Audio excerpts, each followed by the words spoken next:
जी, जो cough syrup का मामला चल रहा है, जो जिससे काफ़ी लोग बीमार हो गए हैं, तो उसको लेकर बच्चों के लिए ख़ास तौर से, और अभी जो मौसम आ रहा है सर्दी का, तो उसको लेकर क्या वो अपनाएंगे?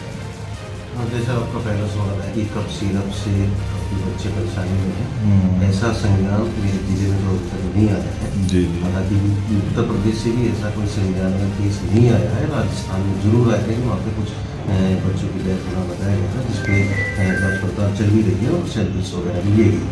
इसी तरह प्राथमिकता के आधार पर और प्रिवेंटिव आस्पेक्ट से उत्तर प्रदेश गवर्नमेंट ने भी हर जिले में कुछ कफ सिरप के सैंपल्स दिलवाए गए हैं। जो ड्रग इंस्पेक्टर होते हैं उनके अंडर में ये सारा मामला है, वही सैंपल ले रहे हैं, वही इसकी जांच भी कर रहे हैं। बहरहाल ऐसा मामला कोई कफ सिरप से किसी बच्चे की तबीयत बिगड़ी हो, ऐसा कोई मामला मेरे में जानकारी में नहीं है।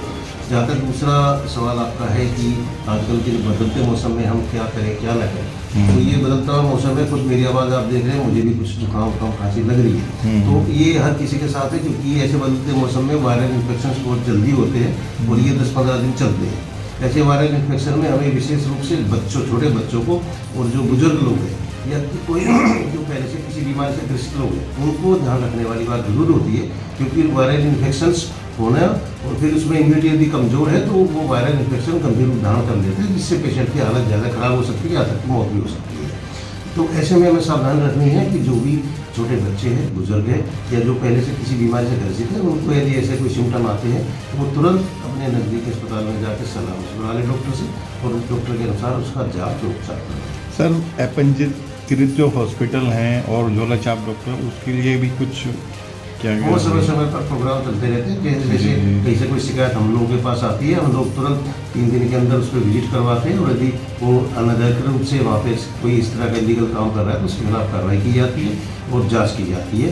और यदि कोई ऐसी कोई पंजीकृत हॉस्पिटल है तो उसकी हम विधिवत जाँच करते हैं, उसको यहाँ रजिस्ट्रेशन होना चाहिए हमारे यहाँ, तो यदि वो नहीं है तो उसको हम नोटिस देकर उस पर कार्रवाई करते हैं।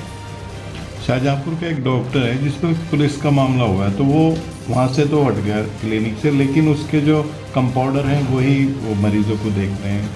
फिलहाल जानकारी मेरी नॉलेज में नहीं है, यदि मेरी जानकारी में आएगी तो मैं उसके हिसाब से आगे कार्रवाई करूँगा। ठीक।